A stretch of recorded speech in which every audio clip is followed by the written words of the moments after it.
इस वीडियो को देखने के बाद में भी अगर समझ नहीं आया ना कि स्कूल टाइम, ट्यूशन टाइम सबको मैनेज करते हुए अपनी प्री बोर्ड से पहले अपना सिलेबस कैसे खत्म करूं, सेल्फ स्टडी के लिए टाइम कहां से निकालूं इतने हेक्टिक शेड्यूल के अंदर, और कैसे अपनी सेल्फ स्टडी करते करते सैंपल पेपर सॉल्व कर लूं, प्रीवियस से पेपर सॉल्व कर लूं, क्वेश्चन बैंक लगा लूं और अपने वाइवा में अच्छा परफॉर्म कर दूं, मेन बोर्ड एग्जाम से पहले एटलीस्ट 2 बार तो रिवाइज कर लूं। अगर इन सब चीजों का जवाब नहीं मिला ना तो भूल जा। जो तेरा ड्रीम स्कोर है 80, 85%, 90%, 95% सब भूल जा, क्योंकि पता है ये तभी हो सकता है जब इस मोमेंट पे आकर भी तेरे हाथ में टाइम का कंट्रोल नहीं है और टाइम तुझे कंट्रोल कर रहा है। भाई टाइम तुझे कठपुतली की तरह नचा रहा, तू नाच रहा है। जब टाइम जो चाहता है तुझसे करवाना वो तू कर रहा है, आराम से टाइम वेस्ट कर रहा है। लेकिन जब जिस दिन तेरे हाथ से टाइम निकल जाएगा, कंट्रोल निकल जाएगा ना, उस दिन कोई भी बात नहीं बन सकती। और अब ये लास्ट चांस है, अगर इसके बाद में भी सिलेबस कंप्लीट नहीं हुआ ना तो भाई कुछ नहीं हो सकता। और अगर इसको फॉलो कर लिया फिर सिलेबस नहीं हुआ तो मैं यहीं खड़ी हूँ, बता देना मुझे आके नहीं हुआ। और ये तभी होगा, ऐसी रेयर पॉसिबिलिटी तभी बनेगी जब तूने अपनी तरफ से पूरा एफर्ट नहीं डाला होगा। क्योंकि ये जो टाइम टेबल बता रही हूँ ना, इसके अलावा तेरे पास कोई और ऑप्शन नहीं है जिसमें स्कूल, ट्यूशन सब कुछ मैनेज हो जा रही है और खुद की सेल्फ स्टडी भी मैनेज हो जा रही है। अब देखो यार, 30 दिन में 70% सिलेबस करना बहुत मुश्किल टास्क नहीं है। तुमको लग रहा होगा इम्पॉसिबल है, क्यों? क्योंकि तुम्हारा टाइम तो ज्यादा से ज्यादा वेस्ट हो रहा है सोशल मीडिया के ऊपर। तुम में से काफी लोगों के प्री बोर्ड्स दिसंबर में स्टार्ट होंगे, कुछ के नवंबर में स्टार्ट होंगे। तो भाई जिनके नवंबर में स्टार्ट होने वाले ना, तुम्हारे लिए तो एकदम चौकन्ना कर देने वाली बात है कि अब अगर कंप्लीट नहीं करोगे ना, आज से मैं कह रही हूँ, आज से अगर शुरू नहीं करा ना तो भाई भूल जाना, कुछ भी नंबर आ सकते हैं, नहीं आ सकते हैं। अगर दिसंबर में किसी की प्री बोर्ड स्टार्ट है तो उनके लिए तो ये बहुत ज्यादा बेटर प्लान है कि तुम कम से कम टाइम में ज्यादा से ज्यादा सिलेबस को अच्छे से कवर कर पाओ विद स्कूल, ट्यूशन सबके साथ। देख 30 दिन में 70% सिलेबस करना है अपन को, तो पहला ऑप्शन तो ये है कि मेरा टेलीग्राम ग्रुप ज्वाइन कर ले, डिस्क्रिप्शन बॉक्स में लिंक है। वहां पर मैंने चला रखा है 90 डेज का चैलेंज, विंटर आर्क चैलेंज है। 3 वीक ऑलरेडी कंप्लीट हो गए हैं, तीसरा वीक एक्चुअली चल रहा है अभी। और वहां पर मैं हर वीक के टारगेट देती हूँ सब्जेक्ट वाइज कि कौन से सब्जेक्ट में तुझे कितने चैप्टर करने हैं। अगर उसके अकॉर्डिंग चलेंगे तो हम नवंबर एंड तक अपना सिलेबस खत्म कर लेंगे। तो अगर ये 90 डेज चैलेंज एक्सेप्ट कर लेते हो तो भी बहुत बढ़िया। लेकिन अगर तुमने इन केस कभी नहीं सुना इस 90 डेज चैलेंज के बारे में, या तुमने मेरा टेलीग्राम चैनल अभी तक डिस्कवर नहीं किया है, तो प्लीज अब अपनी तरफ से टाइम टेबल बना लो, अपनी तरफ से कुछ टारगेट सेट कर लो। अगर तुम्हें लगता है कि नहीं मैं पीछे रह गया हूँ 90 डेज चैलेंज में, तो अपनी तरफ से कर लो। बाकी कोई पीछे नहीं रहे हो, तुम ज्वाइन कर सकते हो। अभी भी तुम वीक 3 से स्टार्ट कर सकते हो। कल ही शेयर किया है, हर वेडनेसडे को तुम्हें मैं टारगेट शेयर करती हूँ, तो मैंने शेयर किया है, तुम उसको फॉलो कर सकते हो। अगर तुम्हें नहीं फॉलो करना है, तुमको लगता है मैं टेलीग्राम पे नहीं हूँ, मैं अपनी तरफ से कोई अपने आप को टारगेट देना चाहता हूँ, गो अहेड, अभी कर लो। ऑप्शन नंबर 2 तुम्हारे पास यही है, 30 दिन का खुद को एक टारगेट दो और ये चैप्टर मुझे करने हैं। और वो टारगेट वीकली टारगेट होने चाहिए, क्योंकि मैं वीकली टारगेट में ही बिलीव करती हूँ। क्योंकि लंबे टारगेट लगाना, एक मंथ के टारगेट बनाने का कोई सेंस नहीं बनता है। तुम्हें से बहुत से स्टूडेंट्स होंगे जो स्कूल जाते हैं, बहुत से स्टूडेंट ऐसे भी हैं जो स्कूल नहीं जाते हैं। तो जो स्कूल जाते हैं उनका 6 से 7 घंटा या 8 घंटा मैक्सिमम स्कूल में चला जाता है।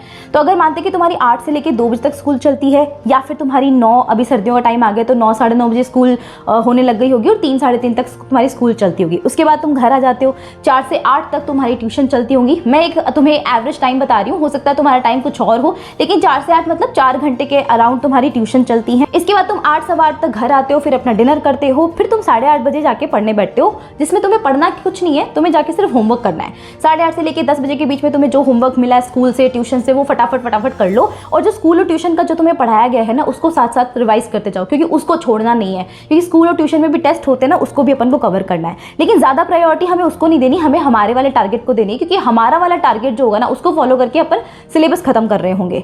अब तुमको ना अपनी सेल्फ स्टडी निकालनी। तुम सोचोगे कि 10 बजे तक तो हमारा सोने का टाइम हो जाता है, फिर हम क्या करें? सोना नहीं है अभी।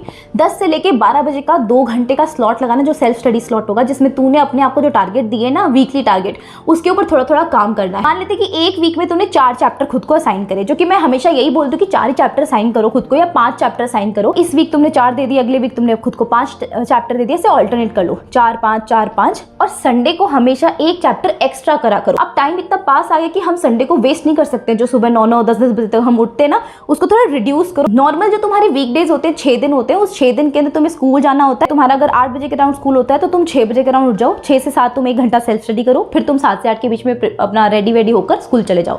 अगर तुम्हारी 9, 9:30 के अराउंड या 10 बजे के अराउंड तुम्हारी स्कूल हो चुकी है, क्योंकि विंटर सीजन स्टार्ट हो गया है, तो उसमें तुम 6 बजे उठो। सर्दियां चाहे कितनी भी होंगी, तुम्हें उठना ही पड़ेगा और यही है असली चैलेंज। जाओ 6 से लेके 8 बजे तक अपनी सेल्फ स्टडी करो, क्योंकि मैं तो ऐसे ही करती थी यार। स्कूल से घर आ जाओ 10 बजे तक, रात को तुम्हें पता ही क्या सीन चलता है, होमवर्क वगैरह। उसके बाद में 10 से 12 तक 2 स्लॉट तुम्हें लगाने अपनी सेल्फ स्टडी के लिए। तो बेसिकली तुम सुबह 1 या 2 घंटा दे दो अपनी स्कूल टाइमिंग के अकॉर्डिंग, और रात को 2 घंटा तुम्हें देना है। कंपल्सरी तुम्हें 3 घंटा हर दिन देना है अपनी सेल्फ स्टडी को। तुम 6 दिन के ना 6 दिन मत पढ़ो, 5 दिन पढ़ेंगे, और 6वें दिन अपन रिवाइज करेंगे कि हमने पिछले 5 दिन में क्या करा है। मानो 5 चैप्टर चूज करे हैं, 5 चैप्टर के हर एक चैप्टर में तुम 5 पार्ट बना लो। भाई ये इतना सा पार्ट मुझे आज के दिन पढ़ना है, इतना सा पार्ट मुझे इस दिन पढ़ना है। धीरे धीरे करते तुम्हारा सिलेबस चैप्टर कब खत्म हो जाएगा तुम्हें खुद नहीं पता चलेगा। और 6वें दिन आकर उसके ऊपर और क्वेश्चन प्रैक्टिस कर लेना, उसके ऊपर और रिवीजन कर लेना। उन पार्ट को पढ़ते पढ़ते साथ साथ में क्वेश्चन प्रैक्टिस करा करो।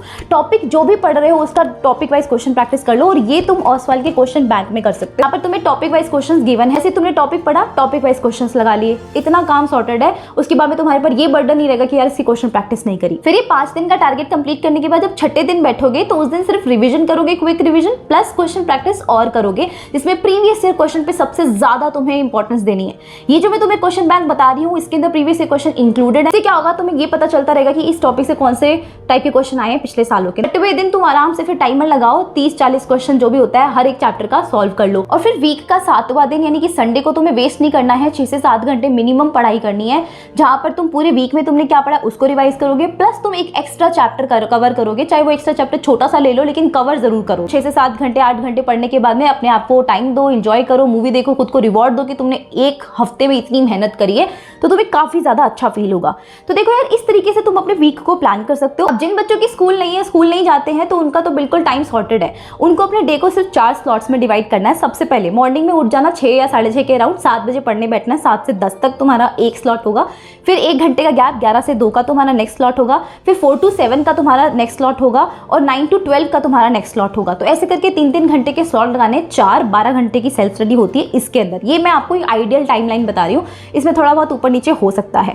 एक वीक में तुमको लेने हैं 6 चैप्टर कम से कम। जो स्कूल जाते हैं उनको 4 या 5 करने को बोल रही हूँ, जो स्कूल नहीं जाते उनके पास क्योंकि बथेरा टाइम है तो 6 चैप्टर एटलीस्ट तुम्हें करने होंगे ना। एक दिन में 2 सब्जेक्ट्स उठा लो, जो चैप्टर तुमने चूज करा है उसको ब्रेक कर दो, 6 पार्ट्स में, 2 पार्ट्स में, 3 पार्ट्स में, जितने भी दिन में तुम्हें उसे कवर करने की जरूरत फील होती है उतने दिन में उसको डिवाइड कर दो, और धीरे धीरे टॉपिक वाइज पढ़ो, टॉपिक वाइज क्वेश्चन प्रैक्टिस करो इस क्वेश्चन बैंक के साथ में। इसका लिंक मैं डिस्क्रिप्शन बॉक्स में दे रही हूँ। अगर 30 दिन तक तुमने ये फॉलो कर लिया बिल्कुल डेडिकेशन के साथ में, जहां पर तुमने बिल्कुल चीट नहीं करा है और बहुत स्ट्रिक्ट रहे हो खुद के साथ में ना, ये गेम चेंजर चैलेंज हो सकता है। अगर तुम चाहते हो कि तुम्हारा गेम 30 दिन में चेंज हो जाए और बिल्कुल पलट जाए, तो तुम मुझे कॉमेंट्स में लिखोगे yes I will be my game changer, yes I will be my game changer, you have to be your game changer, because this is the high time यार। कब करोगे, अभी नहीं करोगे तो प्लीज गेट अप, करो काम। 30 दिन तक लगकर काम करो। 70% सिलेबस अपन को करना है तो किसी भी हाल में करना है। You have to be your game changer. I hope आपको ये वीडियो हेल्प करी होगी और आप अपने टाइम रूटीन को बहुत अच्छे से मैनेज करोगे और बहुत अच्छे से लग के मेहनत करोगे ताकि अच्छे स्कोर्स ला पाओ। मुझे कॉमेंट्स में लिख कर जाना कि yes I will be my game changer. Till then channel को सब्सक्राइब करना, वीडियो को लाइक करना, ज़्यादा से ज़्यादा शेयर करना और बहुत मेहनत के साथ, जज्बे के साथ पढ़ाई करना। On that note, Ekta Soni signing off. Thank you.